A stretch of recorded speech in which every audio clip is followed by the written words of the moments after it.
오늘 빌립보서 본문은 사도 바울이 빌립보 교회 성도들에게 보낸 편지에 담겨 있는 특별한 축복의 말씀들입니다. 이 말씀들을 통해서 오늘 저는 여러분의 담임 목사로서 사도 바울과 동일한 심정으로 저와 여러분도 이런 모든 영성을 잘 갖춘 성도들이 되어서 재림하실 주님 앞에 서는 날에 검증도 받고 좋게 인정을 받을 수 있는 신앙의 성숙을 이루게 되는 계기가 되기를 소원합니다.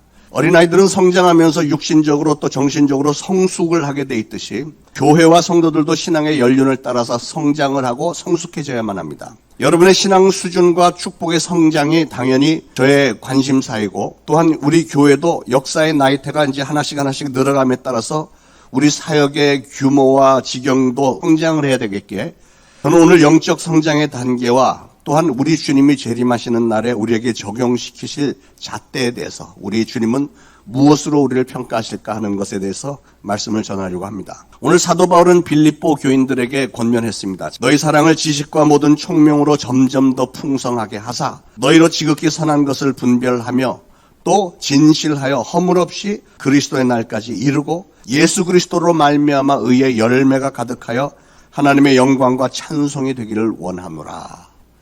굉장히 중요한 말씀들이 너무 많이 담겨 있습니다. 짧은 문장인데, 그런데 쉽게 말해서 우리의 신앙이 점점 더 성숙해지고 여물고 다져지고 열매를 많이 맺으려고 애를 써라, 그 얘기입니다. 우리의 신앙은 건강해지고 성장이 계속 되어야만 우리의 힘이 점점 더 강해지고 좋은 열매들을 많이 맺을 수 있는 줄로 믿으시기 바랍니다. 그런데 신앙이 성숙해지기 위해서 반드시 거치게 되는 성장의 과정이 있는데, 첫 번째 단계는 유아 단계입니다. 유아 단계. 신앙의 초보 입문 단계라고 할 수 있겠습니다. 유아 단계의 뚜렷한 특징 한 가지는 지극히 자기중심적이라는 거죠. 모든 것이 나 위주입니다. 어린아이들을 한번 생각을 해보세요. 어린아이들은 갖고 싶은 것이 있으면 어떻게 하든지 자기 손에 넣으려고 별의별 짓을 다 합니다. 떼를 쓰고 울고 불고 막무가내입니다. 왜 그렇죠? 어린아이들은 어려서 단순히 그냥 자기중심적이기 때문에 그런 거죠. 신앙인들도 처음에는 그런 신앙의 유아 단계를 거치는 것 같아요. 유아 신앙의 단계에 속해 있는 분들은 그래서 교회 안에서도 보면 대부분 자기중심적이고 자기 의견만 존중해달라고 하고, 무슨 일을 하면 누가 자기를 알아주고 칭찬해주기를 원하고, 자신을 드러내기를 좋아하고, 기도를 해도 다른 사람들을 위한 중보기도보다는 다 자기 자신의 필요를 위한 기도만 열심히 합니다. 왜 그렇다고요? 신앙이 아직 유아, 어린 아기의 단계로 단순하고 자기중심적이기 때문에 그렇다는 거죠. 그런 신앙 상태가 아직 어리고 서툴고 미숙하고 불안정합니다. 그래서 쉽게 넘어질 수 있습니다. 이런 얘기를 강단에서 자칫 잘못하면 저거 나보고 하는 소리네 하면서 시험받고 상처받고 얼굴이 울그락불그락해지면서 내가 다시는 이 교회에 오나 봐라, 이런 생각이 올라오는 분이 있다면 그분들이 바로 유아 단계 성도들입니다. 믿습니까? 그러나 반가운 소식 한 가지는 하나님의 가장 큰 관심사는 바로 그분들에게 있다는 거예요. 저 역시도 그분들, 그 유아 단계에 있는 성도님들에게 관심이 가장 많이 있고요. 그분들이야말로 하나님의 크신 위로와 샘물처럼 부어주시는 격려가 그 누구보다도 많이 필요한 분들이라는 사실을 잘 알고 있습니다. 그러나 여러분, 이 유아의 단계는 잠시만 머물러 있는 것이 좋습니다. 너무 오래 있으면 안 됩니다. 왜냐하면 유아적인 신앙에는 그리스도의 향기나 좋은 열매가 아직은 없고, 그 이전에 저 세상에서 정착이 된 가시들이 아직 내 몸에 많이 남아있어서 나도 모르게 주변 사람들과 서로 상처를 주고받게 되기 때문에 도움이 되질 않습니다. 이 단계에 있다고 생각이 되는 분은 빨리 성장해서 다음 단계로 올라서야 됩니다. 자, 신앙의 두 번째 단계는 신앙의 청년기입니다. 여러분, 청년들에게는 어떤 모습이 있죠? 청년들의 특징은 지칠 줄 모르는 힘과 용기와 혈기가 왕성하다는 것입니다. 청년들은 물불을 가리지 않습니다. 어떤 일에 한번 꽂히면 밤새는 줄 모르고 그냥 집중적으로 일을 합니다. 이때를 가리켜 청춘이라고 부르죠. 청춘, 이는 듣기만 하여도 가슴이 벅차오르는 말이다. 이런 글이 기억이 나는데, 청년기에는 거치는 게 없습니다. 불가능이 없어 보입니다. 무한한 가능성이 있습니다. 실질적으로 어떤 일이든지 청년 때는 마음만 잘 먹으면 성취할 수 있는 때가 바로 청춘기이죠. 청년기는 지칠 줄 모르는 힘과 용기와 혈기가 왕성하기 때문에 제가 이제 이렇게 노년기에 들어서다 보니까 혹시라도 저에게 기회가 주어진다면, 가능하다면 꼭 돌아가고 싶은 정말로 좋은 때가 바로 청년기입니다. 그런데 그렇게도 좋은 청년기에 부족한 게 한 가지 있습니다. 그게 뭐냐면 아직 경험이 좀 부족하기 때문에 생각이나 지혜, 깊이는 없는 거예요.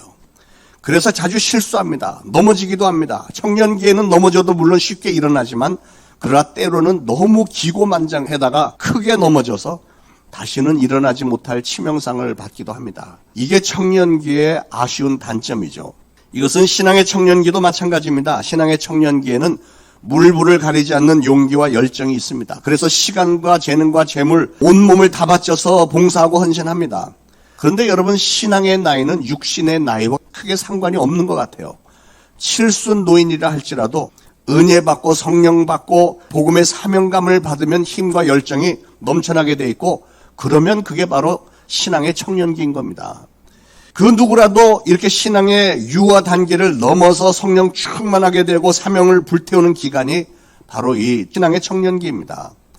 여러분 대부분이 다 경험하셨을 것이라고 믿는데 처음에 은혜를 받았을 때 얼마나 뜨거웠습니까? 구원의 기쁨과 감격과 복음에 대한 사명감이 넘치는 때가 바로 이 청년식입니다.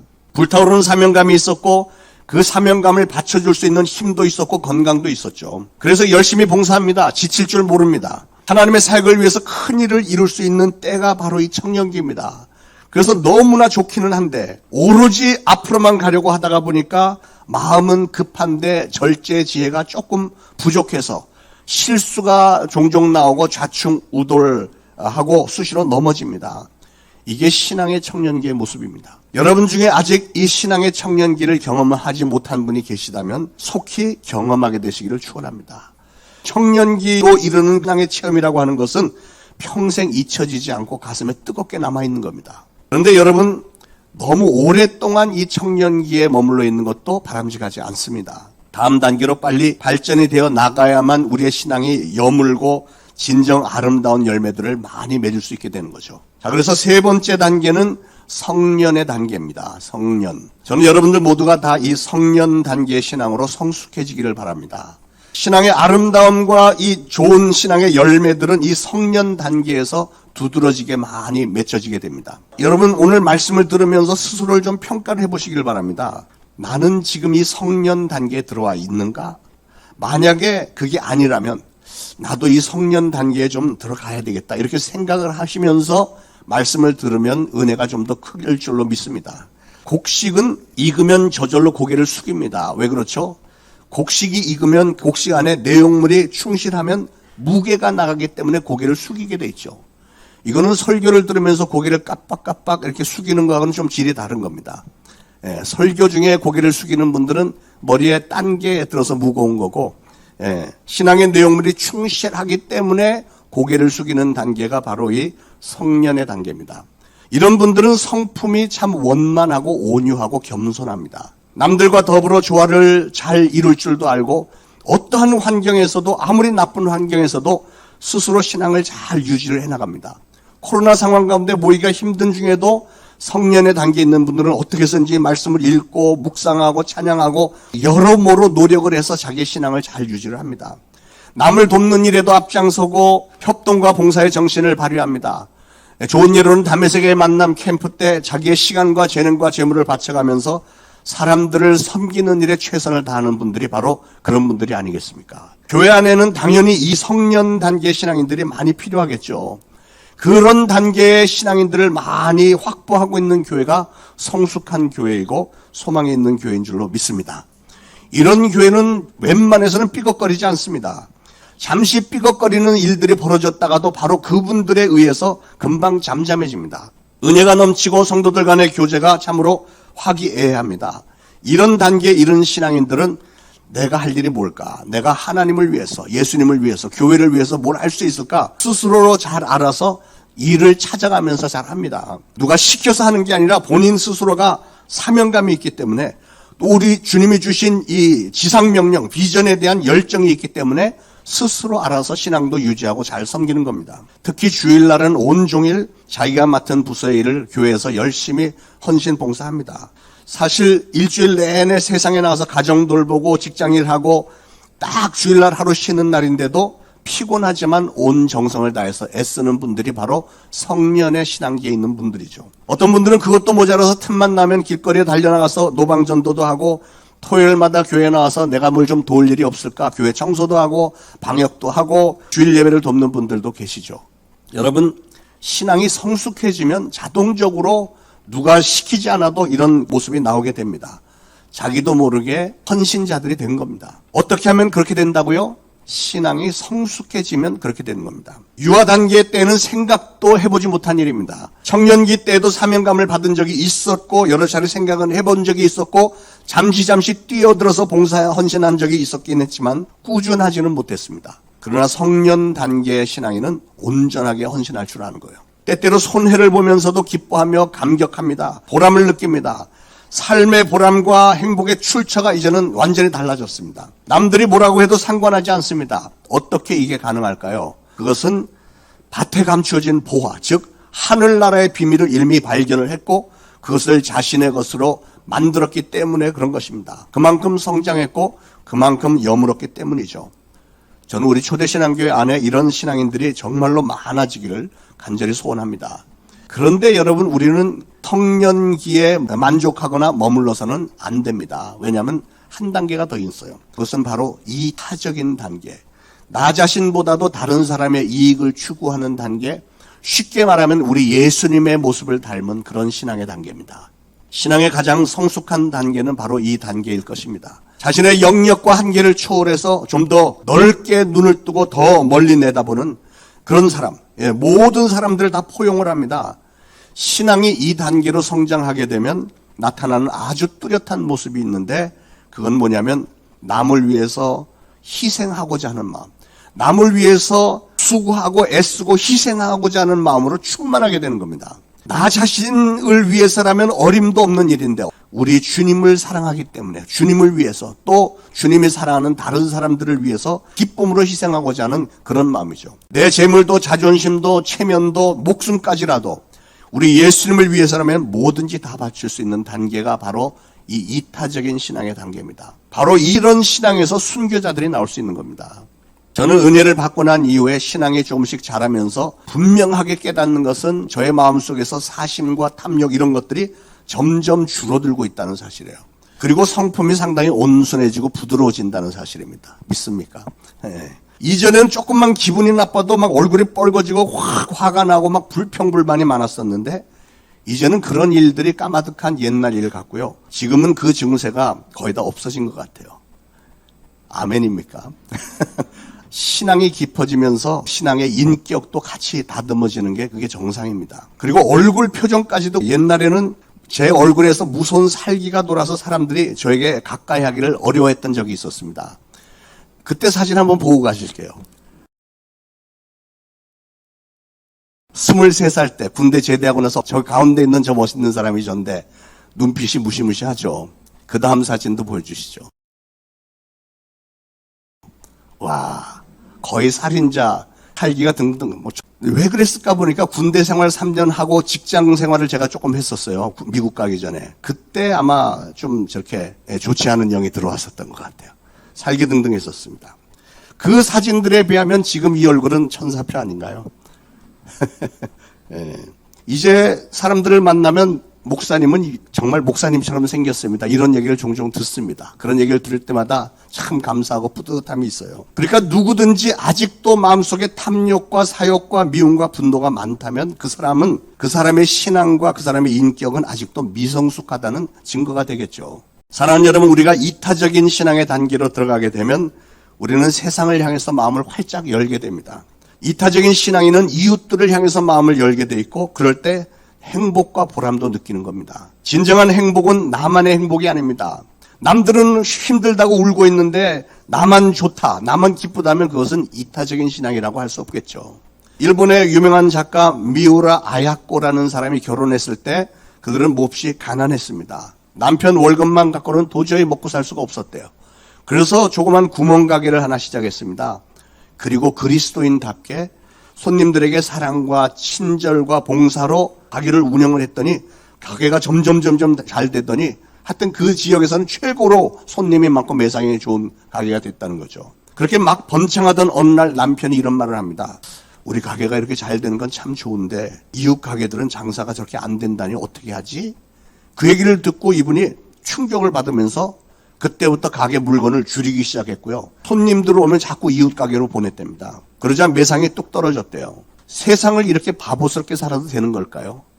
그런데 되더라는 거예요. 그렇게 살았는데 괜찮더래요. 그러다 보니까 시간에 여유가 생겨서 이 아야코라는 여자분이 글을 쓰기 시작했습니다. 그렇게 해서 완성한 작품이 바로 빙점이라는 베스트셀러가 나온 거예요. 이웃을 위해서 자진해서 손해를 보았더니 하나님이 그런 방법으로 보상을 해 주시더라는 거죠.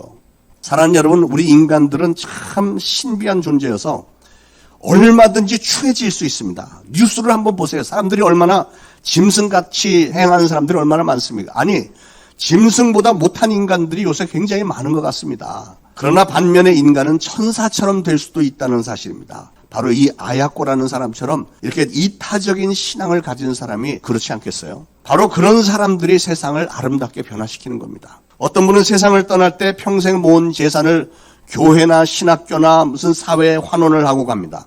어떤 분은 자기의 몸을 실험용으로 바치고 어떤 분은 자기 자신의 장기를 다 기증을 하고 가는 분들이 있습니다.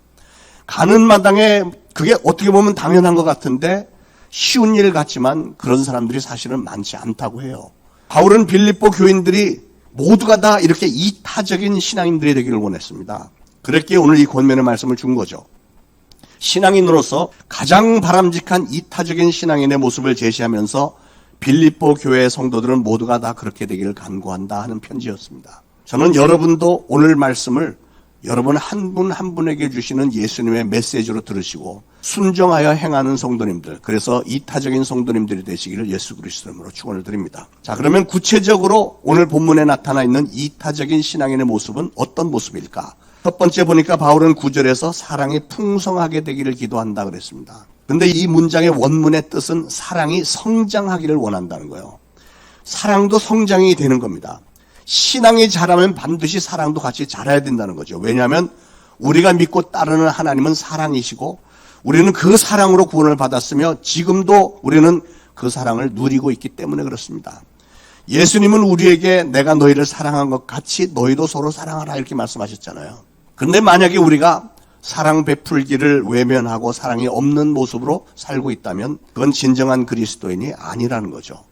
그런 모습을 본다면 우리 예수님이 얼마나 답답하고 안타까워 하시겠습니까? 우리가 사랑이신 하나님의 자녀라면, 그리고 신앙이 성숙하다면 당연히 사랑도 더 풍성해져야 되겠죠. 신앙이 성숙해져서 이타적인 신앙인이 되면 이전에 밉던 사람이 이제는 불쌍하게 보이기 시작합니다. 미움이나 시기나 질투보다 이 마음이 사랑하는 마음으로 가득 차고 사람들을 긍휼히 여기는 마음으로 가득 차서 원수 같았던 사람들까지도 포용하고 그들을 위해서 기도해 줄 수 있는 성숙한 신앙인이 되어야 하겠다는 거예요.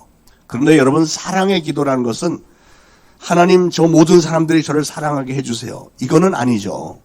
사랑의 기도는 하나님 제가 저 사람 한 사람 한 사람을 우리 주님이 나를 사랑하신 것처럼 사랑할 수 있는 마음을 주세요. 이게 맞는 기도잖아요. 성 프란시스의 기도문처럼 이해받기보다는 이해를 하고 용서받기보다는 용서를 하고 사랑받기보다는 사랑을 하는 그런 베푸는 수준의 사랑, 그게 바로 이타적인 신앙의 사랑이죠. 저는 우리 교회가 그런 이타적인 신앙인들로 가득 차게 되는 날을 꿈을 꾸고 있습니다. 또 바울은 사랑을 위해서 기도할 때 오늘 본문에 보니까 지식과 총명으로 점점 더 풍성하게 하사 이렇게 얘기했습니다. 무슨 뜻일까요? 사랑을 하되 하나님이 주시는 지식, 말씀의 지식과 또 하나님의 말씀의 지혜와 총명으로 이런 것을 모두 총동원을 해서 사랑을 더욱더 풍성하게 하라는 거예요. 총명이라는 말은 지각과 통찰력을 말합니다. 그러니까 우리는 사랑할 때 영적인 지각과 영적인 통찰력을 가지고 또 하나님이 주신 그 말씀에 담겨있는 하나님의 말씀의 지식과 지혜를 총동원해서 이것을 아주 완전히 투자를 해갖고 풍성하게 사랑을 하라 하는 것이 하나님이 우리에게 기대하시는 사랑이라는 겁니다. 그래서 바울은 첫 번째로 사랑이 성장하고 풍성하게 되기를 기도했고요. 두 번째로는 분별력을 달라는 기도를 했습니다. 무엇을 분별할 수 있게 해달라고 기도했죠? 오늘 보니까 바울은 지극히 선한 것이 무엇인지를 분별하게 해달라 그렇게 기도했습니다. 여러분, 지금 우리가 살고 있는 이 세상은 뭐가 선이고 뭐가 악인지 정말 분별하기가 힘든 세상이 된 것 같아요. 우리가 보기에는 분명히 악인데도 그게 선이라고 주장하는 사람들이 나오고 그걸 또 따르는 사람들이 나오고 이게 어떤 게 맞는 건지 정말 혼동스러운 세상인 것 같습니다. 짝퉁들이 많습니다. 물건들만 짝퉁이 많은 게 아니고 사람들도 짝퉁이 많아요. 하다못해 교회와 목사들까지도 짝퉁이 많고 신앙도 얼마나 이단 교회들이 많습니까? 신천지, 하나님의 교회, 기쁜 소식이라는 이름으로 또 이것저것 돌려는 구원파들. 이 사람들이 얼마나 극성인지요. 지금 이 코로나 기간 중에도 무슨 집회한다고 계속 문자 오고 참석하라 그러고 무슨 세미나 한다고 외국 무슨 강사들 불러서 막 세미나 한다고 그러고 굉장히 그럴듯한 이 포스터 만들어 갖고 돌리고요. 더 기가 막힌 건 한 달에 한 번 꼴로 계속 우편물을 보내옵니다. 자기네 집회 참석하고 교인들 보내라고 진짜 예수 만나게 하라고 막 이래가면서 기가 막혀. 얼마나 극성인지 아주 집요해요. 분별력이 없으면 사람들은 글로 쉽게 빠져들어갈 정도로 굉장히 막 휘황찬란하게들 합니다. 그래서 우리는 분별력이 필요한 거예요. 이렇게 혼탁한 세상에서 우리가 분별력을 잃는다면 우리는 우리의 소중한 인생을 삽시간에 다 망쳐버릴 수도 있습니다. 분별력이 있어야 돼요. 그런데 분별력은 어떻게 얻을 수 있을까요? 오늘 사도 바울은 지식과 총명이 사랑의 깊은 성숙으로 들어갈 때 우리가 분별력을 얻을 수 있다라고 설명을 한 겁니다. 영적인 지각과 통찰력을 가지고 하나님이 사랑하시는 것을 그것만 우리가 사랑을 할 때 우리는 선한 일에 대한 분별력을 얻을 수 있다는 것이죠. 여러분, 우리의 마음속에 미워하는 것이 들어오면 우리는 분별력을 잃게 됩니다. 진정으로 사랑하지를 못하고 욕심과 욕정이 마음에 가득 차게 되면 우리는 분별력을 잃어버리게 됩니다. 그러므로 우리는 이런 욕심과 욕정은 다 던져버리고 오로지 하나님을 사랑하는 마음으로 하나님의 말씀을 사랑하고 하나님의 은혜를 사모하고 하나님에 관해서만 우리가 점점 더 풍성해져서 지극히 선한 것에 대한 분별력을 가지고 진정 축복된 삶을 살게 되기를 예수 그리스도로 축원합니다. 빌립보 교인들을 향해서 이타적인 신앙인이 되라고 권면했던 바울의 세 번째 기도는 깨끗한 삶을 위한 기도였습니다. 깨끗한 삶. 10절에 너희로 지극히 선한 것을 분별하며 또 진실하여 허물 없이 그리스도의 날까지 이르고 그랬어요. 쉽게 말해서 이 세상 마지막 날까지, 죽는 날까지, 우리 주님 재림하시는 그날까지 우리가 정말 진실하게 죄짓지 않고 깨끗하게 살다가 하나님께 갈 수 있게 해달라고 기도한 겁니다. 저도 늘 그렇게 기도하고 있습니다. 여러분들도 늘 분명히 그렇게 기도하고 계신 줄 믿습니다. 이 세상 마지막 날까지, 죽는 날까지 진실하게 죄짓지 않고 허물 없이 깨끗하게 살다가 하나님에게 갈 수 있게 해주세요. 한번 따라서 해보실까요? 이 세상 마지막 날까지, 죽는 날까지 진실하게 죄짓지 않고 허물 없이 깨끗하게 살다가 하나님께 갈 수 있게 해주세요. 저와 여러분은 그런 기도를 매일 좀 할 수 있기를 바랍니다. 여기에 진실이라는 헬라어 단어는 햇빛에 시험을 해보아서 깨끗한 것을 말합니다. 이 말은 어디서 나왔냐면 도자기를 만드는 데서 유래한 단어라고 해요. 도자기를 만들어서 이렇게 구워서 말릴 때 이제 군데군데 금이 보이기 시작하잖아요. 그러면 이렇게 갈라지는 부분이 있으면 거기다가 다시 한번 살짝 미치를 하면은 그 웬만한 금들은 싹 이렇게 가려진다고 해요. 그러나 그런 도자기들이 나중에 햇빛에 이렇게 비춰보면 그 금들이 이렇게 싹 이렇게 보인다는 거죠. 그런 도자기는 값을 쳐주지 않습니다. 진실이라는 단어는 그래서 미치를 하지 않은 도자기. 다시 말해서 금이 좀 있으면 있는 대로, 깨졌으면 깨진 모습 그대로, 그게 진실이라는 거예요. 우리가 하나님 앞에 나오는 것도 그렇게 나오는 겁니다. 있는 모습 그대로, 있는 모습 그대로, 있는 모습 그대로 오시오. 하나님은 당신이 있는 모습 그대로, 있는 모습 그대로 나오길 원하십니다. 아멘. 무엇으로 뭐 포장을 했던지 무슨 과장을 한 이런 게 없는 삶, 허풍이 떨지 않는 삶이 그게 진실이라는 거죠. 여러분, 우리 인간은 완전할 수는 없습니다. 그러나 진실된 삶이라고 하는 것은 햇빛보다 더 밝은 하나님의 시선 앞에서 투명하고 떳떳한 삶을 말하는 것이고요. 설령 죄를 지었어도 하나님 앞에서 다 회개를 하고 해결을 받고 그렇게 지은 죄를 회개를 했으면 앞으로 다시는 죄 짓지 않으려고 최대한으로 노력하는 삶을 가리켜서 진실된 삶이라고 말할 수 있겠습니다. 그런데 이것도 우리가 조심을 해야 되는 게, 어떤 사람은 믿음이 좋아서 그런지 죄 지으면 회개하고 용서받으면 되지 뭐 하면서 계속 죄 짓는 것에 대한 죄책감이 무감각한 사람이 있습니다. 근데 여러분, 이런 예화를 들은 적이 있습니다. 어떤 아이가 잘못을 할 때마다 이 어머니는 아들에게 못과 망치를 주면서 못 하나씩 벽에 박도록 했답니다. 그런데 이 아이가 잘못을 깨닫고 회개를 하면 그 박았던 못을 하나씩 뽑도록 했어요. 오랜 세월 동안 그렇게 하다가 어느 날 어머니가 아들을 불러놓고 말을 합니다. 너의 모든 잘못은 다 회개했으니까 박힌 못이 하나도 없구나. 그러나 아들아, 못은 빠졌지만 여기 못 자국은 그대로 있잖아. 이 자국은 사라지는 게 아니야. 그런 얘기를 했대요. 여러분, 우리가 범하는 죄는 회개를 하면 용서는 받지만 그 죄의 자국은 여전히 남는다는 사실을 기억하시길 바랍니다. 죄로 인한 상처는 그대로 남아있는 거예요. 그래서 예수님은 의심이 많았던 제자 도마에게 손에 못자국과 허리에 창자국을 보여주시면서 만져보라 이렇게 말씀하셨잖아요. 예수님의 손과 허리에는 우리의 죄로 인한 상처 자국이 부활하신 후에도 여전히 있었고 2000년이 지난 지금도 여전히 그대로 있다는 사실을 기억하시길 바랍니다. 그러기에 우리는 이제부터라도 각자 마음을 잘 지키면서 다시는 죄 짓지 않으리라 라고 결단을 해야 할 줄로 믿습니다. 그게 바로 오늘 우리 주님이 기대하시는 깨끗한 삶의 모습이 아니겠어요. 자, 네 번째로 사도 바울은 빌립보 교인들이 의의 열매가 가득하여 하나님께 영광을 돌리면서 살기를 원했습니다. 11절에 예수 그리스도로 말미암아 의의 열매가 가득하여 하나님의 영광과 찬송이 되기를 원하노라 그랬죠. 의의 열매는 어떤 것들일까요? 의의 열매. 묵상을 해보니까 의의 열매는 바로 우리 신앙의 역사를 가리키는 말이라고 생각을 합니다.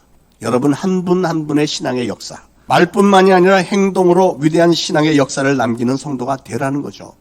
사랑하는 여러분, 여러분의 모습을 보고 혹은 여러분의 전도를 듣고 과연 얼마나 많은 사람들이 하나님의 품으로 돌아왔는지요. 영혼 구원을 위해서 여러분은 과연 얼마나 열심히, 얼마나 성심껏 노력을 하셨으며 얼마나 많은 수확을 올리셨습니까? 주님의 몸 대신 이 초대신앙교회를 아름답고 든든하게 세워나가는 일을 위해서 나는 과연 얼마나 많은 수고와 희생을 치렀는가? 그런 것들이 바로 우리가 마지막 날에 주님 앞에 서서 결산을 하실 때 우리 주님이 우리에게서 보기를 원하시는 의의 열매가 아니겠습니까? 사랑하는 여러분, 여러분의 신앙은 지금 어느 단계에 와 있습니까? 아직도 초보적인 유아 단계에 머물러 있지는 않습니까? 혹은 아직도 청년의 단계에서 더 이상 성장하지 못하고 있는 것은 아닙니까? 아니면 성년의 단계에 와 있다고 자부하십니까? 저는 여러분 모두가 다 적어도 올해 안에 한 단계씩은 좀 성장하시길 바랍니다. 저는 우리 교회 성도님들이 이렇게 성숙의 성숙을 계속 겨듭해서 조속한 시일 내에 모두가 다 가장 바람직한 모습, 이타적인 신앙의 모습을 가지셔서 하나님의 뜻을 잘 분별하시고 또 철두철미한 사명감 붙드시고 악한 마귀가 아무리 거센 풍랑을 일으켜도 분별력을 가지고 절대로 요동하거나 유리방황하지 않고 좋은 신앙의 역사들을 많이 남기는 저와 여러분들 되시기를 예수 그리스도 이름으로 축원을 드립니다.